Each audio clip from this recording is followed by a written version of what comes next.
Welcome to That's Good Sports. I am Brandon. I will never, ever be able to compete with Philadelphia fans for their sick burns. Perna. Today's episode is full of sick burns, from Troy Aikman to Shannon Sharpe to Washington's play on the field, but let me hit you with a man from Philly who was interviewed by the local news after catching children from a window during a fire. This is a man who just saved kids from a fire, and he has time to roast Nelson Aguilar mid-interview. I ran upstairs, and then I was greeted with smoke. I ran back downstairs. By that time, the ladder truck was pulling up, and ironically, one of my old coworkers took the ladder off the truck, raised it up, and was assisting people down. My man just started throwing babies out the window. Wow. We was catching them, unlike Aguilar. Maybe there was a fire, but that shit is cold. My man just started throwing babies out the window. Wow. We was catching them, unlike Aguilar. Yeah, I did just help save the lives of children from a fire. But honestly, I wish the Eagles were playing just a little bit better, specifically Nelson Aguilar. Nelson responded with class by tweeting, "Thank you for being a hero in the community. Would like to invite you and your family to the next home game.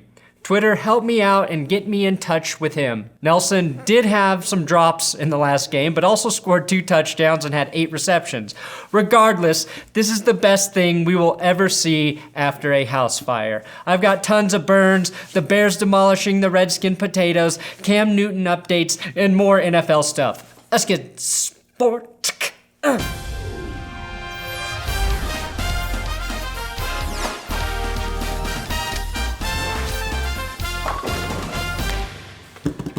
Please subscribe to this YouTube channel and also subscribe to That's Good Sports podcast on iTunes or wherever you get podcasts. We are doing daily episodes of this show, but just for your ears if you want to check it out. Also, this episode is sponsored by MyBookie. For all of your sports betting needs this season, check out MyBookie. Use my promo code ThatsGood or the link in the description, and they will double your first deposit up to $1,000. Just because your team is losing doesn't mean you shouldn't be winning. MyBookie has live in-game betting on every single NFL game. They've also got the most rewarding player perks in the business. And for you fantasy guys out there, you can even bet on the over-under of how many fantasy points a player will score each game. Again, use my link in the description or the promo code ThatsGood when creating your MyBookie account to double your first deposit. Now, there is a correct way to find a head coach in the NFL. Mainly, take any of the young guys who used to coach for Washington and give them a head coaching job. Sean McVay, Kyle Shanahan, and Matt LaFleur, all former Washington guys, are currently all undefeated this season. Jay Gruden has yet to win a playoff game, and that's because he never had the distinct honor of coaching himself. Or maybe all of those other guys got a valuable lesson in what not to do and just do the opposite of what Jay Gruden does now. Washington was embarrassed on numerous levels during Monday Night Football, starting with the induction of London Fletcher into their Ring of Honor, as they spelled his name wrong. Who the fuck do they have in charge of that? Me? Washington also employs the coolest, I don't give a shit about this job guy. Here is the Gatorade man stirring the Gatorade with a sleeve of unopened cups. And now I kind of see why left tackle Trent Williams does not trust the Washington medical staff. Okay, you said you sprained your ankle there, Trent? Yeah, let me go ahead and I'll just grab my forceps so I can take a look inside your butt again. Oh, my bad, Trent. You said ankle. Let me get my stethoscope. I don't know what I was thinking.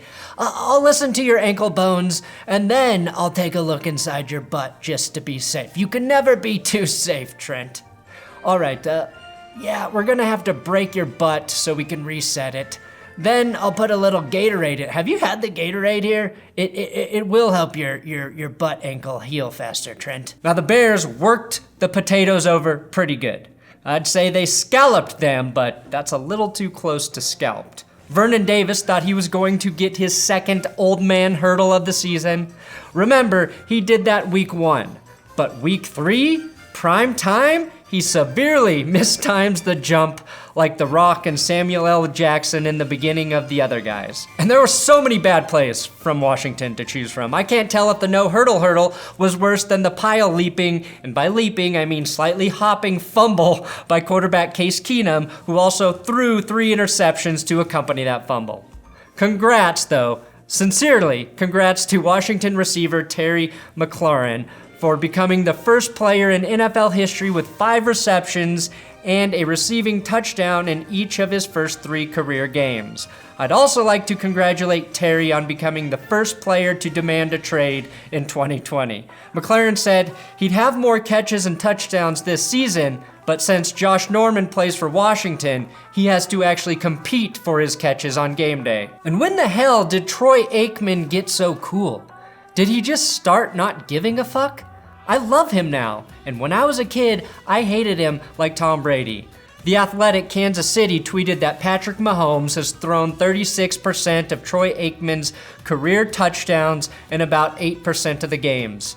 Then Troy Boy RT'd that blasphemy and said, "Talk to me when he has 33% of my Super Bowl titles." Also, Troy Aikman may have typed up the London Fletcher tribute.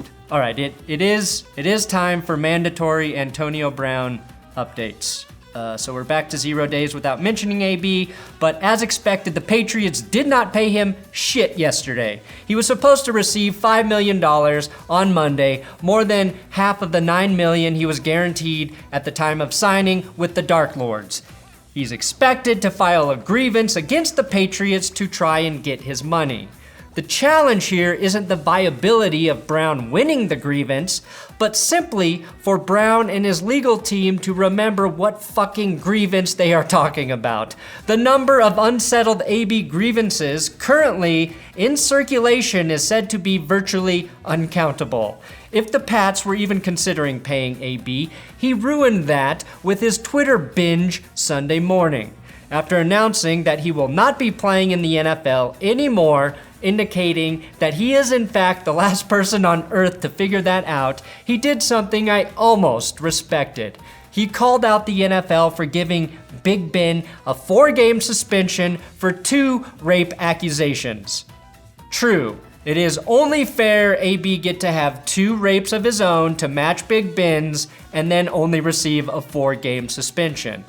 Brown then quote tweeted the Daily Beast, who published an article about the deranged Patriots fans threatening Robert Klemko because he broke the story about the second sexual harassment claim against Antonio Brown.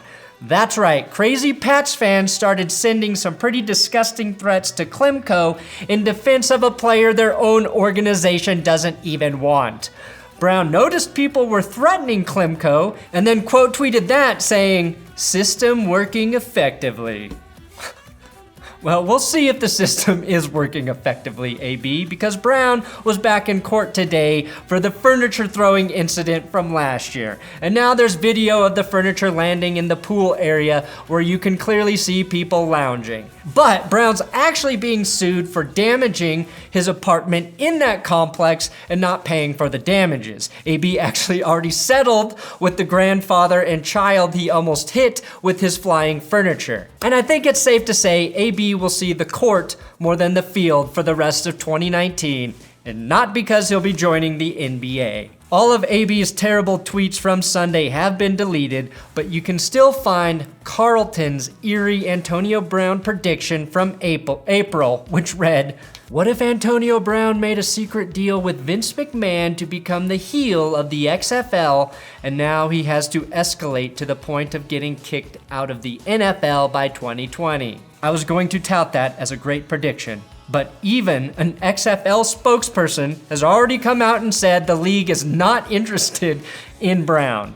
AB is so far gone, the XFL will not have him. But out of every mistake AB has made, going after Shannon Sharpe on Twitter may have been the dumbest. Just like 6ix9ine, AB might want to seek witness protection after Sharp roasted his ass on social media. First question I do have, who would be harder to hide in witness protection?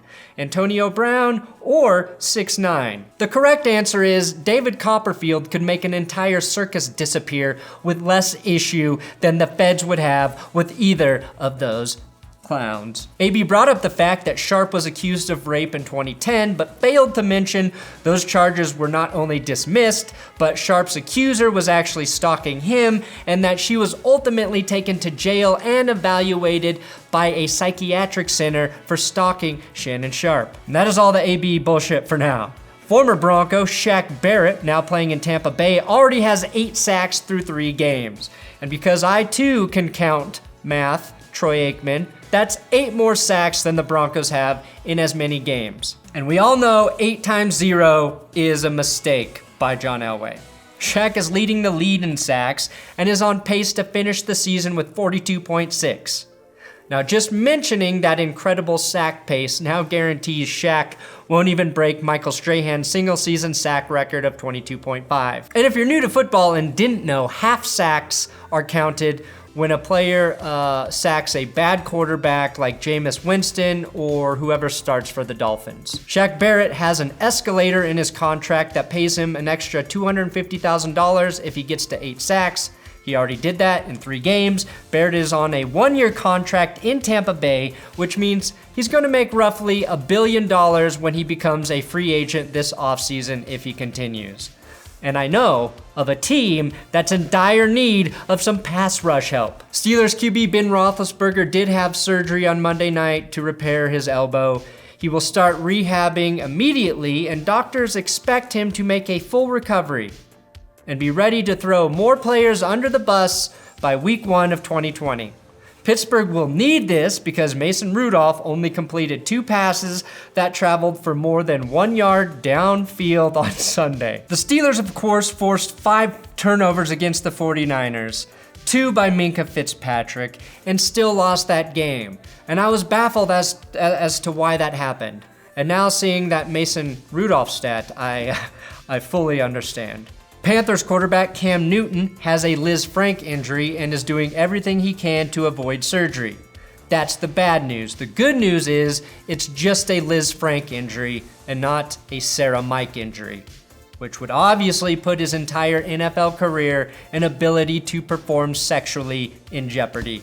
Kyle Allen has to play a real defense this weekend heading to Houston, so we'll see how well he does there and have a better representation of whether or not Kyle Allen is going to the Hall of Fame. And finally, the Dolphins made another dumb roster move this week.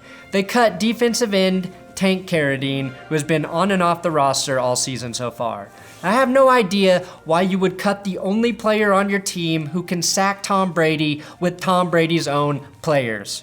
I already stated that this is the secret to getting to Brady. So maybe Miami feared keeping Tank would accidentally get them a win, tanking their tank by having a tank. My suggestion is whichever team is playing the Patriots sign Tank that week, then cut him so the next team playing New England can do the same. First stop for Tank, Buffalo. And that's all your NFL news for today. Thanks for watching another episode of That's Good Sports. Please subscribe here. I'm on Twitter. I'm on Instagram if you want to follow me at those places and talk about football or Liz Frank versus Sarah Mike injuries. Also, make sure you follow at WillKey6. He helps me write football stuff here, and he's worth your Twitter follow.